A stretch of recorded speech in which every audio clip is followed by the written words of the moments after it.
to strengthen India and US relationship. Also, the healthcare diplomacy is also part of that. And AAPI is going to do a global health summit, which we will talk more. But I want you to say a few words about the healthcare diplomacy, India-US relationship, whichever you feel like. Thank you so much. Thank you, Dr. Katula. Other distinguished members of AAPI, friends from media, a real pleasure to be here. I was present in the AAPI event at the Marriott when we were celebrating that, I guess, 2 months back. And there I mentioned that my first association with AAPI was way back in 2005 when AAPI came to Moscow for their convention. And I was there joining one of my senior colleagues from Foreign Service, who was a graduate from All India Institute of Medical Science. He passed away 2 months back. He was our ambassador in Turkey, Dr. Birender Paul. So he took me to the AAPI convention in Moscow. And I didn't know much about that, but then I remember after the event, I came back with an impression that here is an Indian organization, which is very powerful in terms of the great work it is doing in the American society. So you could feel that, even when I was in Moscow without being familiar with the lay of land here, I developed a sense that this community is making an impact in the mainstream United States. And when I came here in January of this year, I attended quite a few events, whether under the banner of AAPI or in other places where I met, very distinguished members. Like, we have been meeting like, Dr. Parikh or quite a few people, from your association that we meet in one form or other. And we see the impactful work they are doing in the society. Of course, I'm familiar with the statistics that, 10% doctors of this country are, Indian origin, and they are treating about 30% of the patients. And so, that statistics is not only well known here in this country, it's very well known everywhere. But I would say much beyond that, the impact of Indian Doctors Association, the impact of Indian presence in the healthcare sector in this country, whether it is the doctors, whether it is a pharmaceutical industry, it is very, very well found. My expectation, my request has been that, this is time to rethink about how you do the contribution back home in India. I know all of you do individually and collectively a lot of good work back home in India. But India is changing, the economy of India is undergoing a massive transformation. The Indian people now probably don't require their basic needs to be touched. They would expect a strong association like yours to help them to touch their aspiration, not the daily needs. So I would request that, people like you who have access to the best of the medical technologies, people who have access to the best of the elite society in this country, and to the not only the technological but also financial resources, can think about what you can do to touch the aspirations of people, to use technology to reach to a much larger number in India. I would conclude with that, but thank you for inviting me for this occasion. I know this is your annual retreat where you are supposed to, kind of have a good time among yourself. I was present in the last session where I saw people discussing very interesting thing about, what has inspired them the most. And I was listening to somebody mentioning about his mother. Somebody was mentioning about, how the 3 children were, taken care of by the family. So I was finding it a very interesting conversation here. So all the very best for your leadership summit, and thank you for inviting me here. AAPI is like, it can be a bridge between India and US, and we are doing many things during COVID time. We did raise about $5.2 million, which was sent to India during that time. And we helped with oxygen concentrators and ventilators. And Dr. Jagdish Gupta helped us, actually at that time to find a company. To find a company at that time was so difficult. And we were scrambling to find somebody who is reliable, who can actually deliver the equipment in time to save lives. So we were actually meeting like 3 to 4 times a week to really buy the equipment, who is reliable. If we send the money to India, who is going to deliver? I mean, is it reliable or not? So Dr. Jagdish Gupta was there at that time, and he suggested a company, and we went with that, and then Philips and other companies. So it was a time where India needed help, and we were glad to do that through AAPI. And not only that, we have done some programs like Adopt a Village, where we screened for chronic diseases, including diabetes, hypertension, hypercholesterolemia, chronic kidney disease, anemia, malnutrition, all these things we have done in 75 villages. We have screened close to 10,000 people. And we actually presented that to Honorable Ambassador at that time, Taranjit Singh Sandhuji. So these are the things that we have done, and there is a lot more to be done. What are we doing for our homeland, the motherland that gave us so much? I mean, I was educated for free and not paying a penny. Most of us are actually. So, and what can we do to India? So that's what we always really think about. And this time we are organizing a global health summit in Delhi, which is going to be held in Le Méridien Hotel from October 19th to 20th. It's less than a month from now. So in that, our theme is to prevent cancers, because that's going to be very rampant in India. And we are seeing so many breast cancers, so many cervical cancers, which are very treatable and preventable. But we are not able to screen that many people because there is no awareness. So there is no healthcare, there is sick care in India, because only when the people are sick, they go to a doctor or a hospital. But how do we really stress on preventive care? So this summit is going to be all about that. How can we reduce the incidence of cancers, and how can we reduce the heart attacks? Because heart attacks are so common in younger people. I mean, we are reading in the news that people are going for this military or police training, and when they're going for a few hundred meters, they are collapsing and dying because of underlying coronary artery disease without knowing what they have. So how do we screen those diseases, and how can we prevent? So we put up a panel together actually to come up with some solutions in low resource countries like in India. India is not a low resource country anymore, but still the awareness, how can we really educate people? And again, we need media help with that. So how can we really get that message across in India? So how, for example, let me give you one statistic. I'm a cancer specialist. The uptake of mammograms in this country is about 90%. 90% of the women who are eligible to get mammograms do get mammograms. And we actually screen for breast cancer with mammograms, and we can prevent it early stage. And if there's a small lump or a precancerous lesion, we take it out, and that is cured. Whereas in India, people come with advanced disease because there is no screening there. And the uptake there is only 1%. If you take 100 people, only one person gets the screening mammogram done. So it is really a staggering statistic. Same thing with pap smears. Pap smears are 70 to 80% compliance rate here, whereas in India it's only 3%. So that is really, really low. So how can we improve these things? And then the technology. How can we really include the technology in preventing diseases, especially cancer and heart attacks, which are one of the more common causes of death? So technology like eye breast exam, which is like a small device, handheld device. Mammogram machine costs so much money. It is not mobile. It can be if it is a big truck or something, but this is a handheld device. People can take it anywhere. Even a healthcare worker can actually screen with that device with accuracy, 90% accuracy. So those are the things we want to implement there in India, artificial intelligence and things like that. So these are all the things that we can do. And that's the summit is all about. And we are going to meet Health Minister and hopefully Prime Minister Modi ji, and then even President Draupadi Murmu ji. So we are trying. So if we meet them, we'll get the message to them. They know that, but at least if it comes from people like for cancer specialists or cardiologists, I think that will have more impact, hopefully. So that's what we are doing in India. And then when it comes to US, we have 3 or 4 projects going right now. Bone marrow or stem cell donation.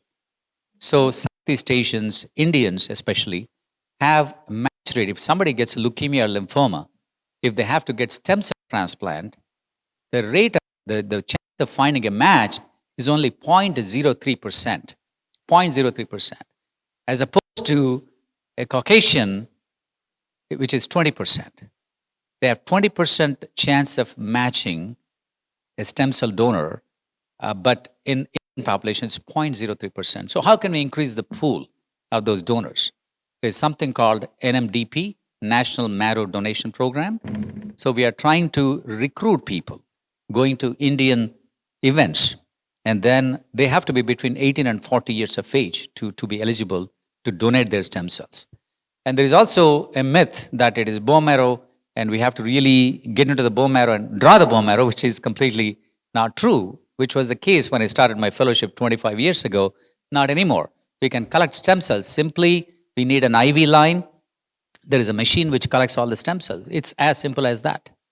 So it's very easy. So we have to really educate people to donate, to increase the pool, to make a difference, and to save some lives. So it's just a buccal mucosal sample. You just send a cheek swab, and they actually have the DNA and all that, and they can really match. That's all you have to do. If there is a need, that's when they call you actually to ask you for your stem cells, which is also a very simple procedure, as I mentioned. It's a very simple one. So the second thing we are doing is how to prevent heart attacks in Indian diaspora here. Because as I mentioned, not only in India, Indians in America are also very prone to develop heart attacks. And how can we really prevent them? And there is people are not aware of screening tests like calcium score. Dr. Shukla is a cardiologist, he knows, and he sees them all the time. So how can we really do screening tests like CT angiogram or CT calcium score to prevent heart disease early on? So I have seen my friends dying in their 30s and 40s, which is really sad. So that is the second project we want to embark on. And the third one is Million Miles of Gratitude. Million Miles of Gratitude. This is for veterans in this country who sacrifice so much, that is to give back to the society we are living in.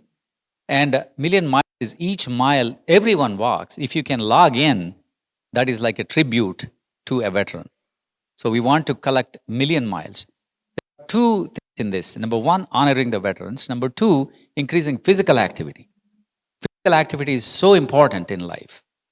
It is a risk factor for cancer. It is a risk factor for stroke. It is a risk factor for heart attack. So all these things, sedentary lifestyle not only increases the chance of getting all these diseases, it is also an independent risk factor for increased mortality. Those people, they may not get heart attack, they may not get cancer, but they die because of sedentary life, which is very, very true, and it is proven in studies. So that's why we want to encourage people to be physically active, at least 20 to 30 minutes a day. So if they can walk and log in their miles, that stimulates them to really do this. And physicians are very well aware of that, but non-physician community is not well aware of that. So we want to get that message across in the community for them to be more active and eat right and those things. So those are the things that we are doing. And we need media help to get this these programs into the general public so that they can really get benefited from this. So, and anything you want to say, Hethel, Board of Trustees of AAPI, and she's the host of tonight's this leadership retreat, and she's the one who put together all the speakers, wonderful speakers. We thank them for coming here this afternoon and enlightening us. So, Dr. Sudhir Parakh. His advocacy and diplomacy when they will be in Delhi, I think excellent ideas. And whatever AAPI is doing here, all are the great ideas. So this thing really will teach the young generation state of art education from the Western countries. All right. Hi, everybody. Thank you all for coming, especially all my media friends. And just for those of you who doesn't know me, my name is Dr. Hetal Gaur. I'm a board-certified practicing OBGYN in New Jersey, and I am Board of Trustees of AAPI. This is my second year.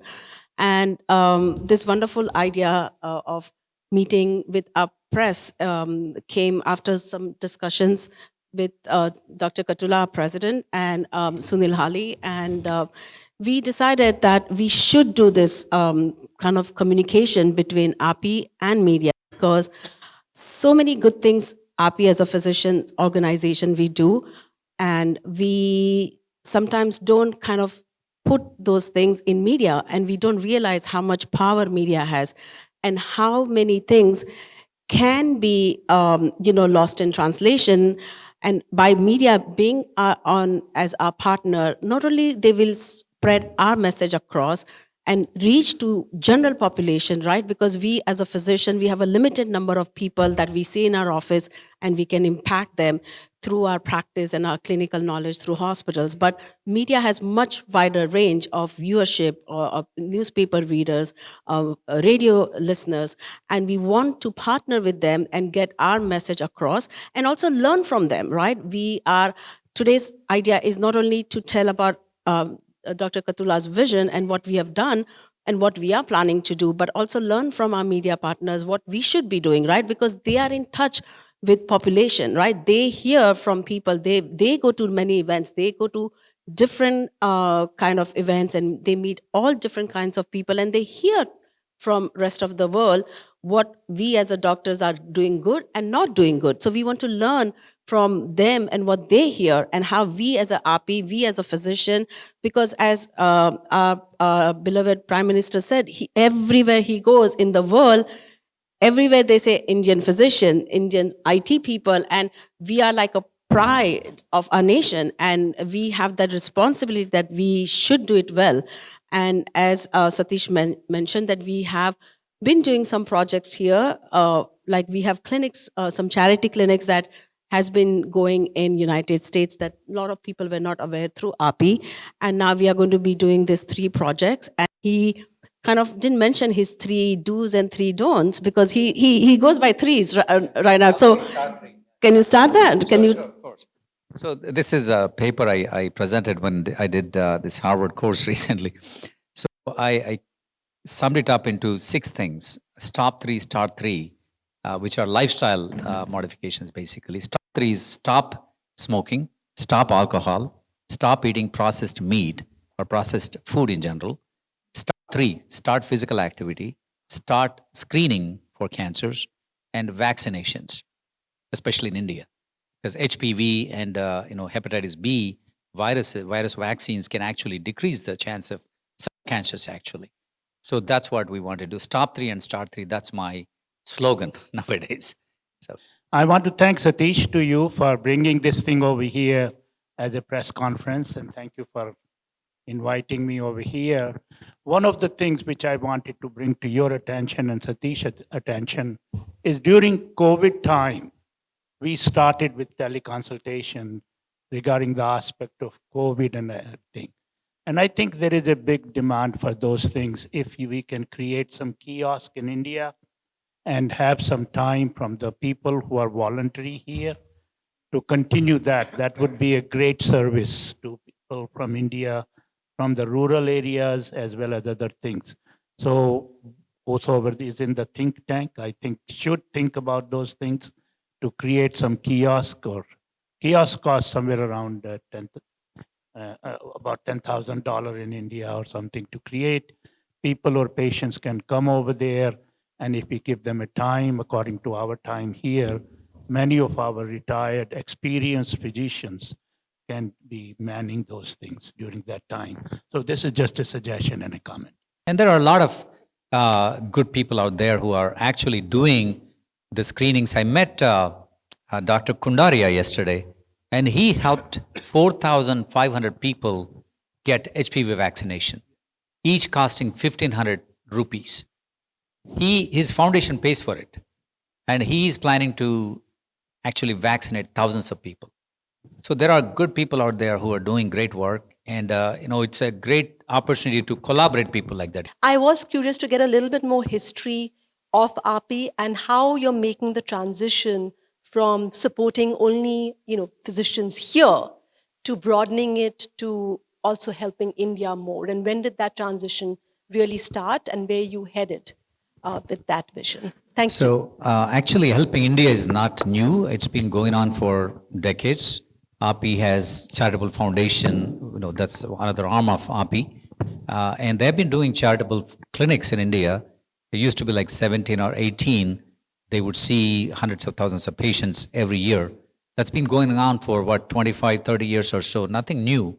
But these programs, we always do global health summits, and I've been going to global health summits for the last 12 or 13 years. And I chaired oncology track for like 7 or 8 times. But each time what happens is when we go there, we do the summit and then we propose some changes and we come back. And we don't have proper follow-up. I mean, nothing to point fingers at somebody, but that's been, what is happening. But this year, what our vision is, not only just doing the summit, but how do we follow up? Because that's where we can make a difference. How can we make an impact? Not, mere, organization of a summit that may come in the media for a couple of days. That is not our goal. Our goal is to make some impact. Thank you so much and we agree, and we know our negatives and our weaknesses and what we have done and what we have not done. So I think this is the first step in the right direction, and I hope the next leadership and everybody will continue. And I think Dr. Katsula has a very difficult task of budget and stuff. As some of you know, we have some financial and accounts and freezing of the accounts. But I think it's a great thing that we can suggest in the next governing body. And Definitely. We will have some budget for media this year, I promise. Okay. And you are right. We haven't, even though you guys have covered us time and time again, and we haven't been good to you guys. But this is the first step. And Sunil TriStar, to your thing, yes, we don't know our strength. And yes, we have let the organization go down from the glory days, as you said, that the president and the White House used to invite us and they listened to us. So we are hoping we can bring back the glory and work on it. And thank you for reminding us.